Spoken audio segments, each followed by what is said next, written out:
The dawn of the 18th century saw the American colonies scattered along the Atlantic seaboard, standing as beacons of hope and opportunity. A vast, untamed wilderness stretched westward, promising fertile land and untold riches. For many Europeans, weary of war, poverty, and religious persecution, America represented a chance for a fresh start, a land where they could build new lives and pursue their dreams. The allure of this new world drew waves of immigrants, each group carrying its own traditions, beliefs, and aspirations. English settlers, seeking religious freedom and economic prosperity, established colonies like Massachusetts, Pennsylvania, and Virginia. Scots-Irish immigrants, fleeing hardship and conflict in their homeland, carved out settlements in the Appalachian backcountry. Germans, drawn by the promise of religious tolerance and fertile farmland, founded communities in Pennsylvania and the Carolinas. The influx of these diverse peoples created a vibrant tapestry of cultures, religions, and languages, laying the groundwork for the diverse society that America would become. Yet, this influx also brought with it the seeds of conflict. The displacement of Native American tribes whose ancestors had inhabited this land for millennia led to tensions and wars. The introduction of African slaves, forcibly brought to the colonies to work on burgeoning plantations, sowed the seeds of a moral crisis that would haunt the nation for centuries. As the 18th century unfolded, the American colonies grappled with these complexities, balancing the promise of opportunity with the challenges of forging a new society in a new land.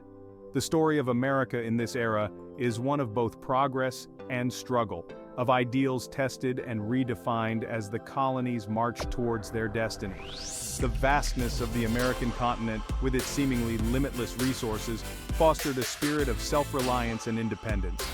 The challenges of taming the wilderness and building new lives from scratch fostered a sense of community and cooperation among the colonists. This spirit of independence and self-reliance, coupled with the harsh realities of life on the frontier, would shape the character of the American people and lay the foundation for their eventual break from European rule.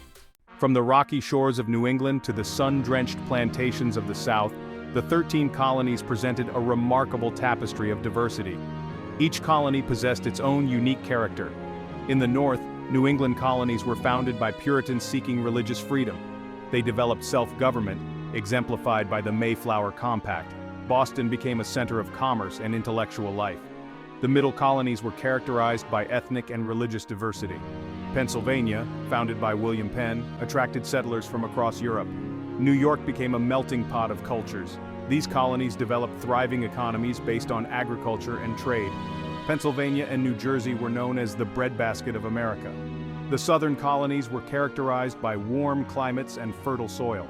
Tobacco, rice, and indigo were major cash crops. The institution of slavery shaped the South's social and political landscape. Despite differences, the colonies shared common threads. English language, legal traditions, and Protestant heritage provided unity. The belief in self-government and individual liberty grew. This tradition of self-governance was crucial leading up to the American Revolution. The colonies matured, developing a distinct American identity. Shared experiences and common values fostered this identity. Colonists saw themselves as having a unique destiny. Resentment towards British policies led to the path towards independence. The 13 colonies, though diverse, were bound by shared history and purpose.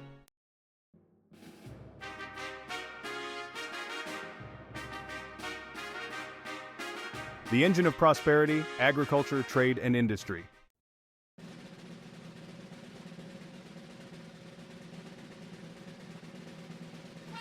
Seeds of self-governance, colonial assemblies and growing autonomy.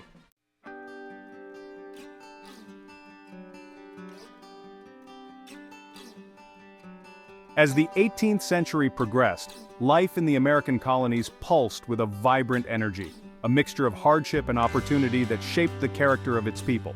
For the vast majority of colonists, life revolved around the rhythms of agriculture. From dawn till dusk, families toiled on their farms, cultivating crops like wheat, corn, and tobacco that sustained their communities and fueled colonial trade. In the North, where farms tended to be smaller and more diversified, families worked together to plant, harvest, and process their crops. Women played a vital role in this agrarian economy, tending to gardens, raising poultry, and preserving food for the long winter months. Children, too, contributed to the family's livelihood, helping with chores and learning the skills they would need to one day run their own farms. In the South, where large plantations dominated the landscape, the institution of slavery cast a long shadow over everyday life. Enslaved Africans, forcibly brought to the colonies against their will, labored under brutal conditions to produce cash crops like tobacco, rice, and indigo that enriched the planter class. The lives of enslaved people were marked by hardship, deprivation, and the constant threat of violence. Yet, even in the face of such adversity, they found ways to maintain their dignity, their culture, and their hope for a better future. Beyond the fields, colonial towns and cities bustled with activity. Merchants and artisans plied their trade in shops and marketplaces, offering goods and services to meet the needs of the growing colonial population. Blacksmiths hammered out tools and horseshoes, coopers crafted barrels for storing goods, and tailors stitched clothing for men, women, and children. Taverns served as social hubs, where colonists gathered to exchange news, conduct business, and share stories over mugs of ale or cider. Education, particularly in the New England colonies, was highly valued. Towns established schools to ensure that children learned to read, write, and cipher, skills essential for success in a rapidly developing society. Religious faith played a central role in the lives of most colonists. Churches, whether simple meeting houses or grand structures, served as centers of spiritual and social life, providing comfort, guidance, and a sense of community. As the 18th century progressed, however, a series of religious revivals known as the Great Awakening would shake the foundations of colonial society, challenging established religious authority and igniting a spiritual firestorm that would sweep through the colonies.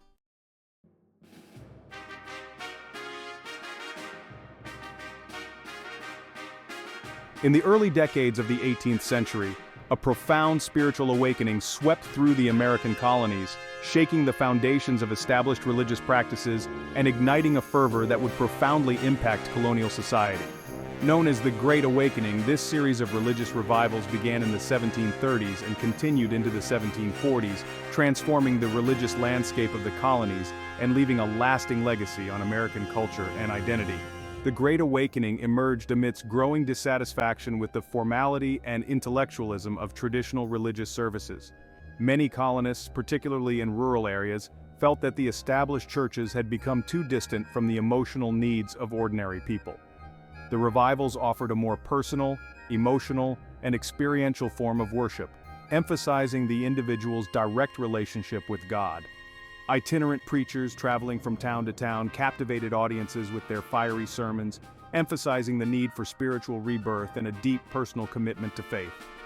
These preachers, often lacking formal theological training, possessed a raw charisma and a gift for connecting with their listeners on an emotional level. Their sermons, delivered with thunderous voices and dramatic gestures, evoked tears, shouts, and even fainting spells from those caught up in the fervor of the moment.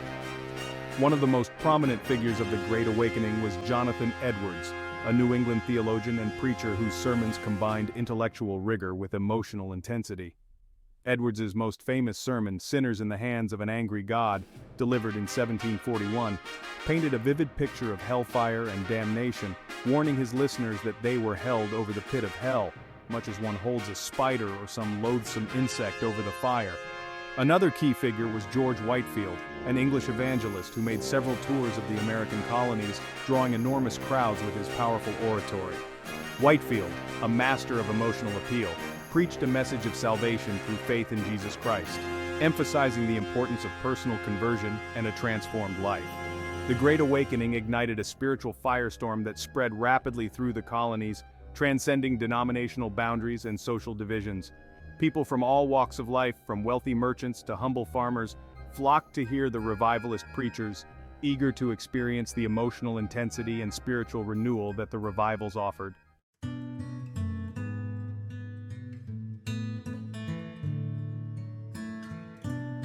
A crucible of faith, new denominations and religious diversity.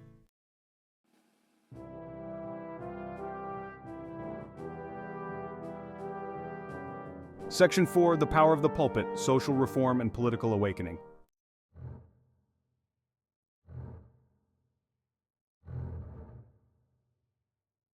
Section 5, A House Divided, Religious Tensions and the Seeds of Dissent.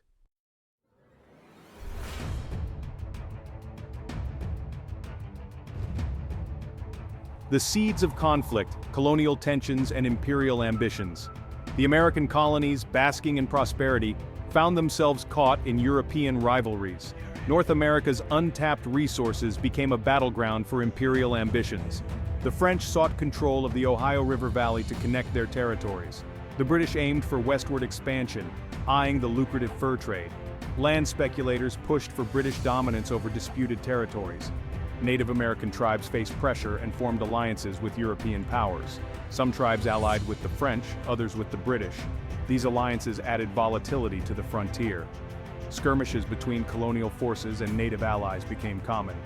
Each clash heightened tensions, pushing the colonies closer to conflict. The stage was set for a showdown in the Ohio Valley. Tensions erupted into open warfare in 1754. The French and Indian War marked a pivotal turning point leading to the American Revolution. The French and Indian War ignited in the spring of 1754. George Washington clashed with French forces near Fort Duquesne. Washington's initial victory was short-lived, leading to his surrender at Fort Necessity. This minor engagement signaled the start of a major conflict between European powers. The tide turned in 1758, with William Pitt, the elder's leadership. The capture of Quebec City in 1759 marked a decisive turning point.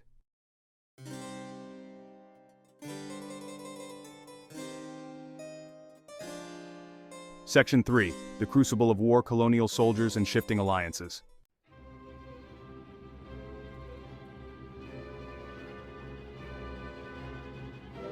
Section 4. A New Map, a New Order, the Treaty of Paris and its Aftermath.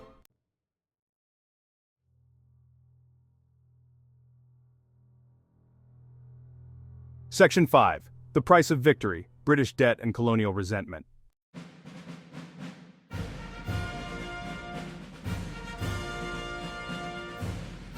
Section 6. No taxation without representation, the seeds of rebellion sown.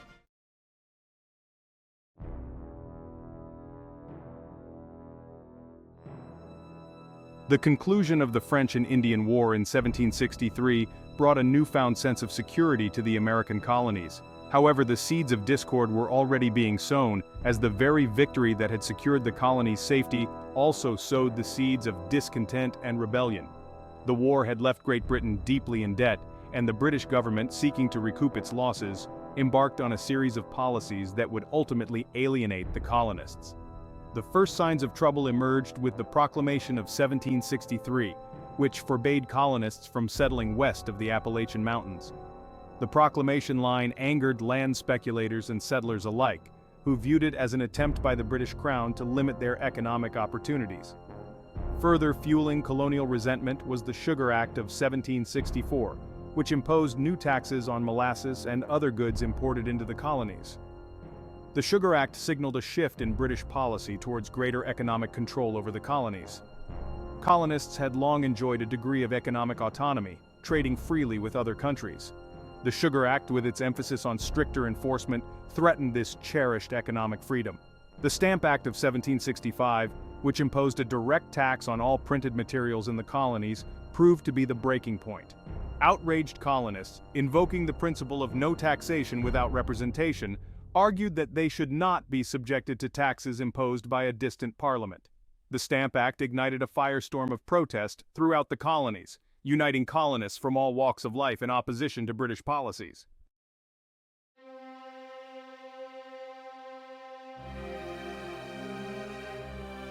Section 2. A Declaration of Defiance, the shot heard round the world.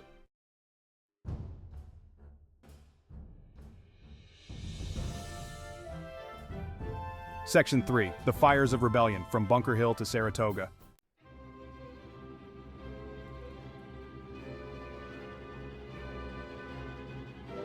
Section 4. A crucial alliance. France throws its support behind the revolution.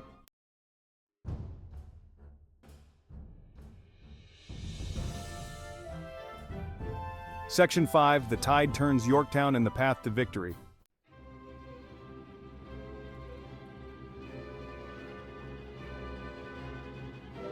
Section 6. A new nation forged, the Treaty of Paris and its significance.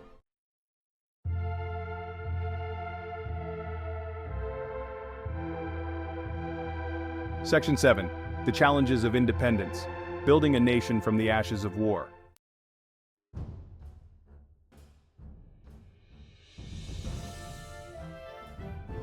Section 1. A new dawn breaks, declaring independence and defining a nation. The year 1776 marked a pivotal moment in American history, a year when 13 colonies dared to declare their independence. The Declaration of Independence, penned by Thomas Jefferson, proclaimed to the world that these united colonies were no longer content to be ruled from afar.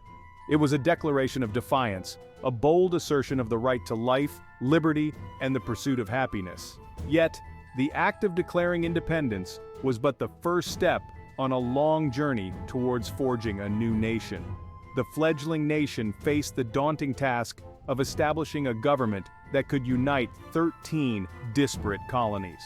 The Articles of Confederation, adopted by the Continental Congress in 1777, represented a first attempt at crafting a framework for this new union. Reflecting the prevailing sentiment of the time, the Articles created a loose confederation, a league of friendship among sovereign states. Under the Articles, the states retained considerable power, while the central government was intentionally weak. This decentralized structure, while appealing in its emphasis on state sovereignty, proved inadequate to meet the challenges confronting the young nation. The leaders of the new nation, recognizing the shortcomings of the Articles, convened in Philadelphia in the summer of 1787 to chart a new course.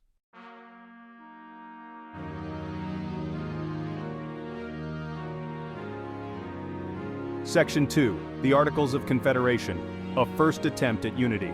The Articles of Confederation, adopted by the Continental Congress in 1777 and ratified in 1781, represented the first Constitution of the United States. Drafted in the midst of the Revolutionary War, the Articles were shaped by a deep-seated distrust of centralized power. The Articles deliberately created a weak central government subservient to the authority of the individual states. Under this confederation, the states retained their sovereignty, freedom, and independence. The Congress could make treaties, declare war, send ambassadors, and request funds from the states, but it lacked the power to tax, regulate commerce, or raise a standing army. This emphasis on state sovereignty, while reflecting the prevailing political philosophy of the time, proved to be a double-edged sword. On the one hand, it allowed the states to retain considerable autonomy and experiment with different forms of government. On the other hand, it created a fragmented and often chaotic political landscape. The Articles, while representing a significant step towards self-governance, proved to be an imperfect and ultimately inadequate framework for a nation grappling with the complexities of independence. The weaknesses inherent in its structure became increasingly apparent in the years following the Revolutionary War. The Articles provided a sense of unity and continuity during the tumultuous period following the Revolutionary War. However, as the nation emerged from the shadow of war, the limitations of the Articles became increasingly apparent.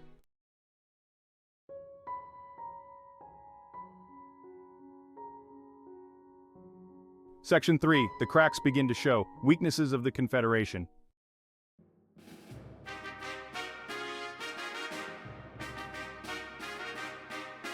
Section 4. A call for change. The Constitutional Convention convenes.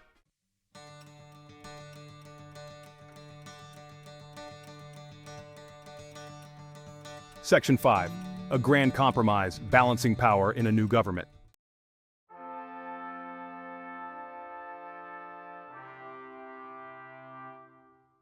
Section 6. A more perfect union ratification and the Bill of Rights.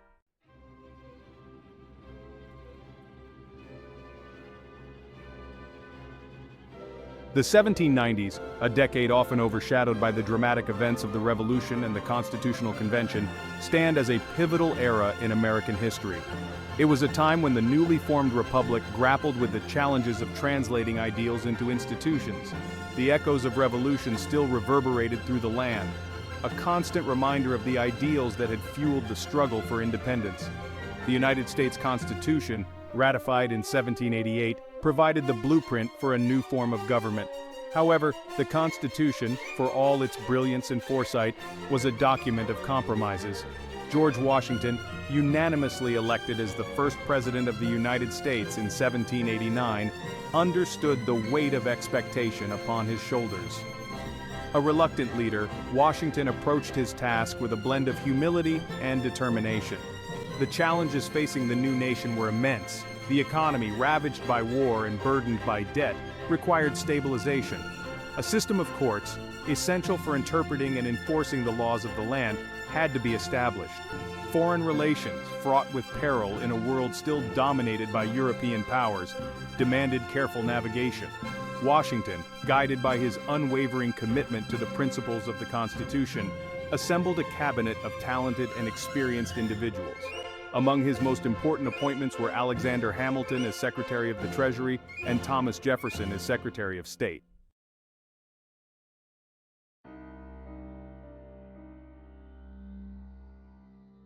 The 1790s witnessed the emergence of the first political parties in the United States. The very notion of factions seemed antithetical to the spirit of unity and consensus. Yet, the seeds of partisan division were sown early in the life of the nation. At the heart of this emerging partisan divide lay a fundamental disagreement over the nature of the new government. Alexander Hamilton, a staunch advocate for a strong central government and a diversified industrial economy, emerged as the leading voice of the Federalist Party. Hamilton envisioned a nation modeled after Great Britain, with a powerful national bank and a government actively involved in promoting commerce and industry. Thomas Jefferson, in contrast, viewed Hamilton's vision with deep suspicion. A champion of individual liberty, states' rights, and an agrarian society, Jefferson became the standard-bearer for the Democratic-Republican Party. Jefferson feared that a powerful central government would inevitably encroach on the liberties of the people. These contrasting visions ignited fierce debates over a wide range of issues. Hamilton, a master of political maneuvering, skillfully guided his agenda through Congress. The debate over the creation of a national bank exposed the deep chasm between the Federalist vision and the Democratic-Republican fear of centralized power.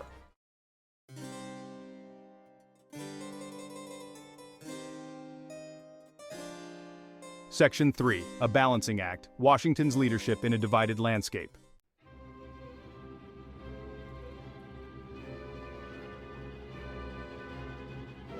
Section 4, the legacy of the 1790s, a crucible for American democracy.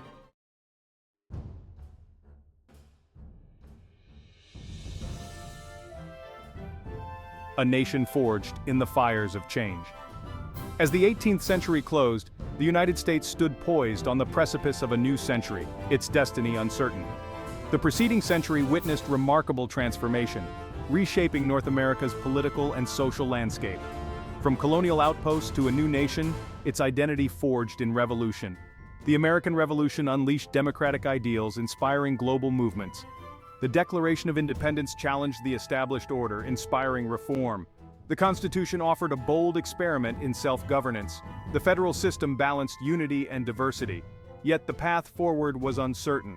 The nation faced westward expansion into unknown territories. Slavery threatened to tear the nation apart. The 18th century laid bare the challenges ahead.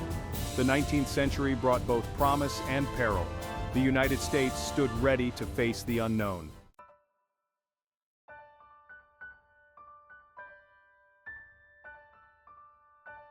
Section 2, the enduring legacy, echoes of the past, shaping the future. The echoes of the 18th century, a century of profound transformation and upheaval, continue to resonate through American history, shaping the nation's identity and its place in the world. The legacy of the American Revolution continues to inspire movements for democracy and human rights around the globe. The principles enshrined in the Declaration of Independence remain cornerstones of American political thought. The Constitution of the United States continues to serve as the bedrock of American governance. The debates during the drafting and ratification of the Constitution remain relevant today. The westward expansion of the 19th century had its roots in the colonial era. The institution of slavery led to the cataclysm of the Civil War, testing the nation's foundations. The 18th century, a century of both triumph and tragedy, left an indelible mark on the American story. It was a century that witnessed the birth of a nation and the establishment of a system of government founded on liberty, equality, and self-governance. Yet it was also a century marked by contradictions and challenges, by the persistence of slavery and the displacement of Native American tribes. The legacy of the 18th century continues to shape the American experience, reminding us that the quest for a more perfect union is an ongoing journey. As we look back on the 18th century, we are reminded that history is a living narrative, shaping our present and informing our future. The challenges faced by the founders remain timeless, confronting every generation of Americans. By studying the past, we gain a deeper appreciation for the fragility of democracy and the importance of civic engagement. The story of the United States continues to unfold, its chapters yet to be written. It is up to each generation to learn from the past and strive to create a future worthy of the sacrifices made by those who came before us. The legacy of the 18th century reminds us that the future of this nation rests in our hands.